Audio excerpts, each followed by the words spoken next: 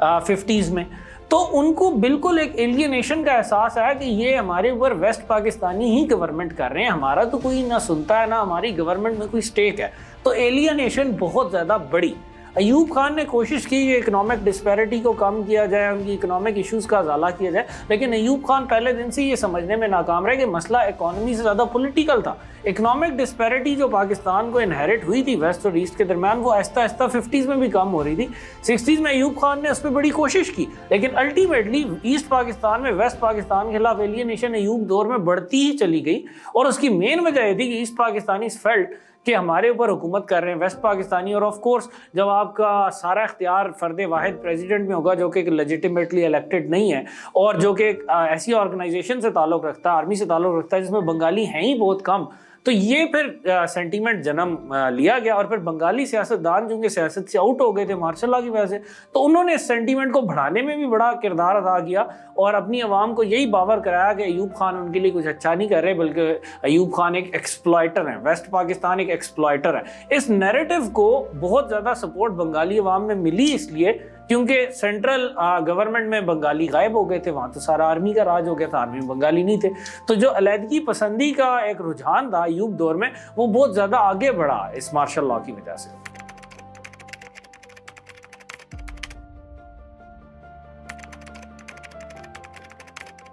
اب دیکھیے شیخ مجیب الرحمان کی اگر آپ پرسنالٹی دیکھیے نا، تو وہ ایک ایسے سیاستدان نظر آتے ہیں جن کا کوئی خاص سیاسی دین ایمان نہیں تھا، جہاں انہیں پاور ملتی تھی وہ اس طرف چلے جاتے تھے۔ تو جب انہیں گورنمنٹ میں منسٹری وغیرہ ملی تو یہ شیخ مجیب وغیرہ اور عوامی لیگ 1 یونٹ کی بڑی خلاف تھی، پیرٹی کی بڑی خلاف تھی جو 56 کے آئین میں دی گئی کہ ویسٹ اور ایسٹ پاکستان کی سیٹ سینٹرل لیجسلیچر میں برابر ہوں گی، لیکن جب مجیب صاحب کو اسی آئین کے تحت منسٹری ملی تو وہ اس آئین کے بڑے حامی ہو گئے،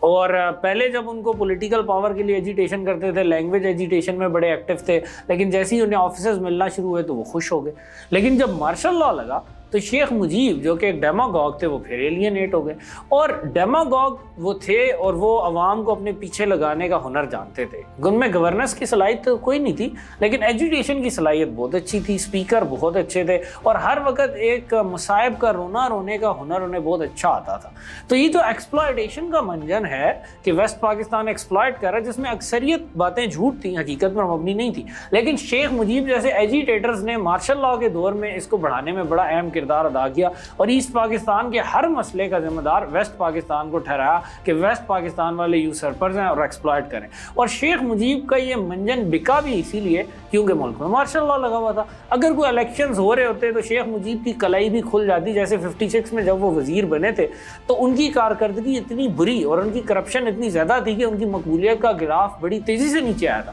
لیکن پھر مارشل لا نے انہیں پھر مظلوم بنا دیا، لیجیٹیمیسی دے دی، ان کو جھوٹ بولنے کا لائسنس بھی ملا رہا، اور وہ مسلسل اس چیز میں انوالو رہے کہ کسی طرح پاور حاصل کی جائے۔ اور جب انہیں نظر آیا کہ اس سسٹم میں وہ پاور نہیں لے سکتے، نہ کوئی الیکشن ہوں گے، نہ کوئی سیاست ہوگی، تو پھر وہ اینٹی نیشنل ایکٹیویٹیز کی طرف چلے گئے، علیحدگی پسندی کی طرف چلے گئے۔ وہ ان چکروں میں پڑ گئے کہ کسی طرح بنگلہ دیش کو پاکستان سے تڑوا دیا جائے جو اس وقت ایسٹ پاکستان تھا، اور پھر میں اس پر حکومت کروں۔ تو 63 سے ہی وہ ان کوششوں میں انوالو تھے۔ 63 میں بھی وہ انڈیا گئے۔ یہ بات بدر الدین عمر صاحب جو خود بنگالی ہیں اور انہوں نے لکھی ہے، دی ایمرجنس آف بنگلہ دیش بک کا نام ہے، اس کے والیوم 2 میں، کہ 63 میں ہی وہ گئے، انہوں نے کوشش کی کہ جواہر لال نہرو ان کی علیحدگی پسندی کو سرپرستی فراہم کریں، لیکن نہرو اس وقت بھارت چین جنگ کے آفٹر مارچ میں پھنسے ہوئے تھے، تو انہوں نے شیخ مجیب کو بہت زیادہ لفٹ نہیں کرائی، اور شیخ مجیب کی یہ حرکتیں پاکستانی انٹیلیجنس ایجنسیز یا اداروں کو پتہ نہیں چل سکی۔ لیکن پھر جب دوسری کوشش ہوئی 65 کی وار کے بعد، اور ایک بڑا مشہور اینیکڈوٹ بھی ہے کہ جب گورنر منعم خان نے 65 کی وار کے دوران سارے سیاسی لیڈروں کو بلایا ایسٹ پاکستان میں، تو منعم خان کو باقی سارے جو ایوب خان کے مخالف بھی بنگالی لیڈرز تھے، انہوں نے کہا کہ جی ہمارے سیاسی مفادات یا سیاسی اختلافات اپنی جگہ، لیکن پاکستان پر آج کڑا وقت ہے، جنگ کا وقت ہے، تو ہم ساتھ ہیں, ہم سارے اکٹھے ہیں. لیکن شیخ مجیب وہ واحد سیاستدان جو کھڑے ہوئے, انہوں نے کہا یہ تو سنہری موقع ہے, ملک کو علیحدہ کرتے ہیں, آپ اپنے آپ کو صدر ڈکلیئر کرتے ہیں, ویسٹ پاکستان تو جنگ میں پھنسا ہوا ہے. تو یہ ان کی مینٹالٹی تھی جو اگرتلا سازش کیس کی طرف انہیں لے گئی, اور یہ ایک جینون سازش تھی. اور اب تو اس میں کوئی شک و شبہ کی گنجائش ہی نہیں ہے, کیونکہ جب بنگلہ دیش بن گیا تو اس سازش کے اراکین نے فخریہ طور پر اظہار کیا کہ جی ہاں ہم اس سازش میں شامل تھے, اور اس کے لیڈر شیخ مجیب الرحمان تھے, بنگلہ دیش کی اسمبلی کے ڈپٹی اسپیکر رہ چکے ہیں, شوکت علی اگرتلا میں ایکیوز تھے. ان کا بیان بڑا مشہور ہے, حسینہ واجد نے خود جو شیخ مجیب کی صاحبزادی اور آج بنگلہ دیش کی پرائم منسٹر ہیں, انہوں نے بھی ایکسیپٹ کیا. تو یہ سازش بیسیکلی یہ تھی کہ ایک ملٹری بغاوت کر کے ان افسروں کو یوز کرتے ہوئے جو بنگالی افسر تھے پاکستان آرم فورسز میں, اور انڈیا کی مدد سے ایسٹ پاکستان کو بائی فورس پاکستان سے علیحدہ کر دیا جائے. سازش پکڑی گئی, لیکن اس کیس کو اتنا انیپٹلی ہینڈل کیا گیا کہ الٹا پبلک نیریٹو یہ بنا کہ شیخ مجیب مظلوم ہے اور ویسٹ پاکستانی ان پر ظلم کر رہے ہیں, اور کوئی پراپر انویسٹیگیشن اس وقت نہ کی گئی, بڑا سلپ شارٹ ورک کیا گیا, اور پھر اس کیس کو ختم بھی کر دیا گیا صرف پولیٹیکل نیسیسٹی کے لیے, کیونکہ اس وقت کی مارشل لا گورنمنٹ جو چل رہی تھی اس کو اس وقت شیخ مجیب کی کچھ ضرورت پڑ گئی تھی. خاص طور پہ army chief general Yahya Khan اس زمانے میں سازشیں بن رہے تھے کہ جنرل ایوب خان کو اقتدار سے ہٹایا جائے, اور وہ خود اقتدار پہ ہیں, اور اس کے لیے ان کو شیخ مجیب کی کچھ ضرورت تھی. تو الٹیمیٹلی اتنا پریشر پڑا کہ پولیٹیکلی اس جینون غداری کے سنگین کیس کو ختم کر دیا گیا, شیخ مجیب کو کلین چٹ دے دی گئی. تو پورے بنگال میں یہی تاثر کیا کہ شیخ مجیب پر یہ کیس جھوٹا بنایا گیا تھا, اور شیخ مجیب پر جھوٹا کیس اس لیے بنایا گیا تھا کہ وہ بنگال کے عوام کے حقوق کی بات کرتے ہیں. تو ان کی مقبولیت کا گراف یہاں سے اٹھا کر یہاں لے آ گیا. وہ پھر اگرتلا سازش کیس کے بعد ایمنسلی پاپولر ہو گئے ایسٹ پاکستان میں, اور ان کو لیجیٹیمیسی بھی دی گئی اس کیس کی انیپٹ ترین ہینڈلنگ سے.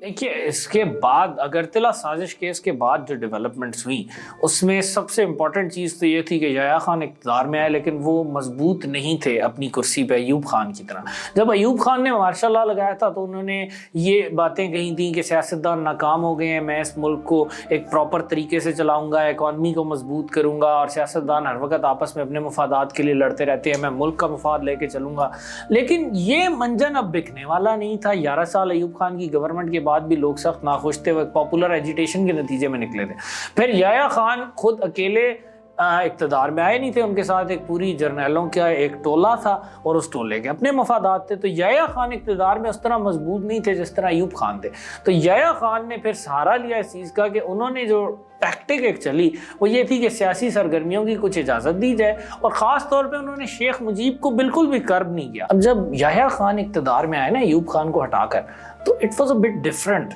دین when Ayub Khan came to power. Ayub Khan نے ایک لیجیٹیمیسی اس بیس پر کلیم کی تھی کہ سیاستدان ناکام ہو چکے ہیں, ان سے نہ اکانومی سنبھالی جاتی ہے نہ ملک سنبھالا جاتا ہے, وہ صرف اپنے گھر بھر رہے ہیں, میں ایفیشینٹ طریقے سے ملک چلاؤں گا, میں اکانومی بھی ٹھیک کروں گا, میں قومی یکجہتی بھی پیدا کروں گا, اور میں ایماندار فوجی آدمی ہوں تو میں سیدھے سیدھے طریقے سے گورنمنٹ چلاؤں گا. لیکن اب 11 سال بعد یہ منجن بکنے والا نہیں تھا. ایوب خان 11 سال اقتدار میں رہ چکے تھے, عوام کو ان سے بڑی ایک بیزاری پیدا ہو چکی تھی, وہ نکلے بھی ایک پاپولر ایجیٹیشن کے نتیجے میں تھے. تو یحییٰ خان ویک طریقے سے اقتدار میں آئے. پھر ہر کسی کا خیال تھا کہ اب بس الیکشن ہوں گے, اور یحییٰ خان نے بھی شروع میں پبلکلی ایٹ لیسٹ یہی کہا کہ بس میں تو الیکشن کرا کے جا رہا ہوں, جبکہ پرائیویٹلی وہ بتا رہے تھے اپنے فوجی دوستوں کو کہ مجھے تو شاید اس ملک پر 14-15 سال حکومت کرنی پڑے, ملک کے حالات بڑے خراب ہیں.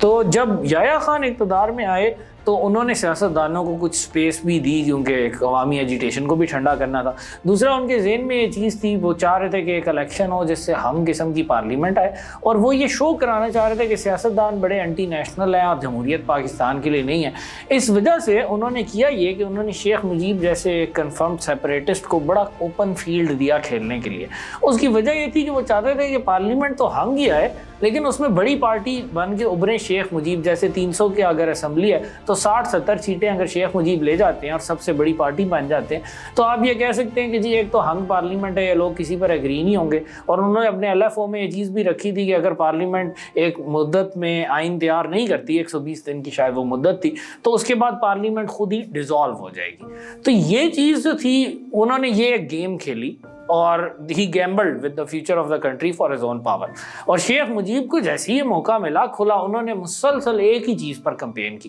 کہ ویسٹ پاکستان کو ڈیمن ٹھہرایا جائے, ویسٹ پاکستان کو ایکسپلائٹر کہا جائے, ویسٹ پاکستان کے خلاف نفرت کریٹ کی جائے, شالا پنجابی کے خلاف نفرت کی جائے. انہوں نے ایک نفرت کی ایتھنو سینٹرک کمپین کی جس کی ماشاء اللہ گورنمنٹ نے اپنے سیاسی اس ایمز کے تحت ان کو اجازت بھی دی. پھر جب لیکن ان کا مومنٹم اتنا زیادہ ہو گیا اور ایسٹ پاکستان میں ان کی اتنی زیادہ پل ہو گئی اور ان کے خاص طور پر تھگش ایلیمنٹ جن کو کھلی چھوٹ مل گئی تھی انہوں نے وہ الیکشن سٹیل بھی کر لیا. جو ایسٹیمیٹس ہیں وہ یہ ہیں کہ پروبیبلی اگر فری اور فیئر الیکشن ہوتا تو پھر بھی شیخ مجیب 100-120 سیٹیں جیت جاتے, لیکن اس الیکشن کے دن جو ریگنگ ہوئی اس ریگنگ کے نتیجے میں وہ 160 سیٹیں جیت گئے. اب 300 میں سے 160 سیٹیں وہ جیت گئے تو ان کو کسی پارٹی سے کوalition کی ضرورت ہی نہیں تھی. وہ کسی بھی قسم کا کانسٹیٹیوشن اس LFO کے تحت اپنی مرضی کا بنا سکتے تھے. جب یہ سچویشن پیدا ہوئی تو پھر ہماری جو ایک اسٹیبلشمنٹ تھی, جو گورنمنٹ تھی یحییٰ خان کی, اس کے ہاتھوں کے طوطے اڑ گئے. تو انہوں نے ذوالفقار علی بھٹو کو یوز کرنا چاہا کہ شیخ مجیب کو کاؤنٹر کرنے کے لیے, جن کو ویسٹ پاکستان میں میجورٹی ملی تھی لیکن جس کے پاس سیٹیں 80 تھیں,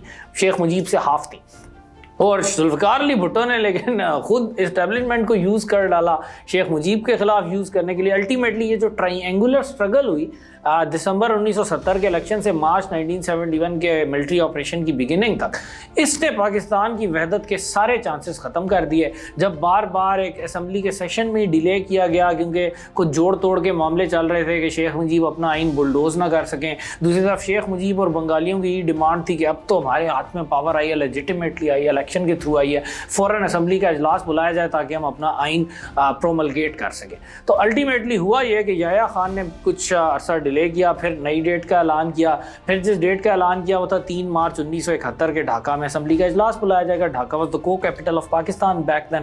اور پھر 1 مارچ کو اچانک اعلان کیا گیا کہ قومی اسمبلی کا جو اجلاس ہے وہ غیر معینہ مدت کے لیے ملتوی کیا جاتا ہے. تو عوامی لیگ خاص طور پہ اور بنگالیوں میں عموماً یہ جذبہ سامنے آیا کہ جو ایک نفرت پھیلائی ہوئی تھی وہ رنگ لائی, اور انہوں نے کہا کہ یہ تو ہمیں کبھی گورنمنٹ میں آنے ہی نہیں دیں گے, یہ تو ہمیں کبھی کوئی پاور میں حصہ دیں گے ہی نہیں. تو انہوں نے ایک ایجیٹیشن سٹارٹ کر دی, اور صرف ایجیٹیشن نہیں, بہت زیادہ اٹراسٹیز کی, فوج پر بھی حملے کیے, عوام پر بھی حملے کیے, نان بنگالیز پر بھی حملے کیے. اور الٹیمیٹلی جو ان کا مطالبہ سامنے آیا جب یحییٰ خان نیگوشیٹ کرنے گئے تو انہوں نے کہا بس ٹھیک ہے کنفیڈریشن بنا لیتے ہیں. کنفیڈریشن کا مطلب تھا کہ 2 سیپریٹ اسٹیٹس. تو یہ چیز جب سامنے آئی تو Yahya Khan decided against the advice of his own military men in East Pakistan, جن کا خیال تھا کہ اگر ہم ملٹری آپریشن کریں گے تو ملک ٹوٹ جائے گا, کچھ تو خون بہت ہوگا, فائدہ کوئی نہیں ہوگا. لیکن against the advice of his military advisers general Yakub and admiral Ahsan, جو کہ ایسٹ پاکستان میں کافی عرصے سے موجود تھے اور جنہوں نے پھر استعفیٰ بھی دے دیا, تو Yahya Khan opted for a military operation on the 25 March 1971. اور اس ملٹری آپریشن کے بعد الٹیمیٹلی ایک ایسا کیزم پروڈیوس ہو گیا ایسٹ اور ویسٹ پاکستان کے درمیان جس کو برج کرنا الٹیمیٹلی ناممکن ہو گیا. اور پھر دسمبر 1971 میں پاکستان کی جنگ میں شکست کے بعد جو ہے وہ بنگلہ دیش کا ملک مارز وجود میں آیا اور پاکستان ٹوٹ گیا.